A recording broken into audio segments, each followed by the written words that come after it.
ಅಜ್ಜಿ ಮನೆ ಗಿರಿ ಕೋಣಿ ಬಿದ್ದದ್ದು ಯಾಕೆ ಹಾಕೊಂಡು ಬಂದಿದ್ದವ ಮಧ್ಯದಲ್ಲಿ ಹಾ ಹಾ ಮಕ್ಕಳ ಮಂಡಿ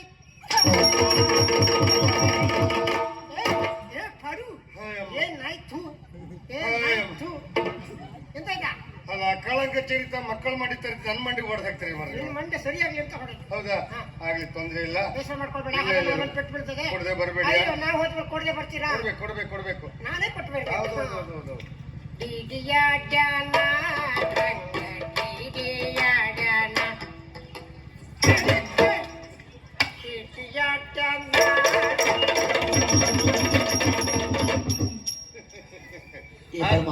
ಕೊಡದೆ ಬರಬೇಡಿ ಹಾ ಅವನಿಗೆ ಶ್ರೀವೇಷ ಮಾಡಿ ಯಾಕೆ ಕಳಿಸ್ದೆ? ಶ್ರೀವೇಷ ಮಾಡಿ ಕಳಿಸಿದ್ ಯಾಕೆ ಯಾಕೆ? ಆ ವಂಶಿಗೆ ಹೆಂಗಸರು ನೋಡಿದ್ರೆ ಆಗುದಿಲ್ಲ.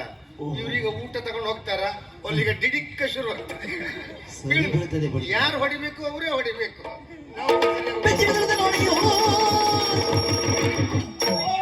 ಬಂದರೋ ಭಾವ ಬಂದರೋ ಭಾವ ಬಂದರೋ ತಿಂದರೋ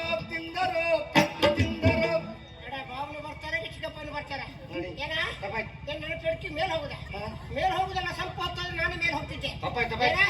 ಕೆಲಸ ಕೊಟ್ಟಿದ್ದಾರಾ? ಕೆಲಸ ಕೊಟ್ಟವರಿಗೆ ಓಡಿಸ್ತೀರಾ? ಬಿಡುದಿಲ್ಲ. ನಾಳೆಯಿಂದ ಕೆಲಸಕ್ಕೆ ನೀನು ನನ್ನ ಜೊತೆಯಲ್ಲಿ ಇರಬಾರ್ದು.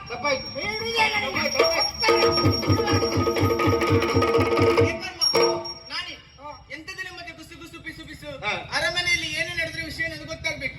ಏನ್ ನಡೀತಿದೆ ಅಂದ್ರೆ ವಂಶಿ ಊಟ ಮಾಡ್ತಾ ಇಲ್ಲಲ್ಲ, ಅದಕ್ಕೆ ನಾನೇ ನನ್ನ ಹತ್ರ ಒಂದು ಶ್ರೀವೇಷ ಮಾಡ್ಕೊಂಡು ಹೋಗಿ ವಂಶಿ ಊಟ ಕೊಡಿ ಅಂತ ನಾನೇ ಹೇಳಿದವರು. ಓದಿಯಾನ? ನಿಮ್ಮ ಮಂಡೆ ಬಿಟ್ಟಲ್ವಾ? ಅದ್ ಪ್ರತ್ಯೇಕ ನೀನ್ ಹೇಳ್ಬೇಕು ಮತ್ತೆ. ಇವು ಹೇಳ್ದ ಏನಂತ ಶ್ರೀವೇಷ ಮಾಡ್ಕೊಂಡು ಹೋಗಿ ಊಟ ಕೊಟ್ಟಿದ್ದು ಸರಿ ಆಗ್ತದೆ ಅಂತ ಕಳಿಸಿ ಕೊಟ್ಟ. ನಿಮ್ಮ ಕೋಣೆಯಲ್ಲಿ ಒಂದು ಸೀರೆ ಇದ್ದಿತ್ತು, ಹೊಟ್ಟೆ ಸೀರೆ ಉಟ್ಕೊ ಹೋದೆ ಅಮ್ಮ. ನಾವೊಂದು ಶ್ರೀವೇಷ ಮಾಡಿದ್ದಮ್ಮ, ಹೀಗಾಗ್ತದೆ ನನ್ಗೆ ಗೊತ್ತಿಲ್ಲಮ್ಮ. ನನ್ನ ಸೀರೆ ಉಟ್ಕೊಂಡು ನನ್ನ ಅಣ್ಣನಿಗೆ ಊಟ ಕೊಡ್ಲಿಕ್ಕೆ ಹೋದ್ರೆ ನಿನ್ನ ನೋಡಿದ್ರೆ ಅಣ್ಣ ಊಟ ಮಾಡ್ತಾನ? ಅದ್ರಲ್ಲೂ ಸ್ತ್ರೀ ವೇಷ ಮಾಡುವ ಮುಖವ ನಿನ್ನದು. ಇಲ್ಲ, ನನ್ನ ಮುಖ ಬಿಟ್ಟರೆ ಬೇರೆ ಯಾರಿತ್ತಮ್ಮ ಇಲ್ಲಿ? ನೀವ್ರೆ ಕಷ್ಟಪಡುದು. ಅಣ್ಣನ ಸೇವೆ ಮಾಡೋದಕ್ಕಾಗಿ ನಮ್ಮನೆಲ್ಲ ಒಬ್ಬಳಿಲ್ವಾ? ಯಾರು? ಲಾವಣ್ಯ. ಏ ದೇವ್ರೆ, ಮೊನ್ನೆ ಬಂದವಳಷ್ಟೇ, ಏನು ಗೊತ್ತಿಲ್ಲ ಎಂತದ್ದು ಗೊತ್ತಿಲ್ಲ. ಪಾಪ ಅಂತ ತಲೆ ಮೇಲೆ ಅವಳನ್ನು ಕುಳ್ಳಿರಿಸಿ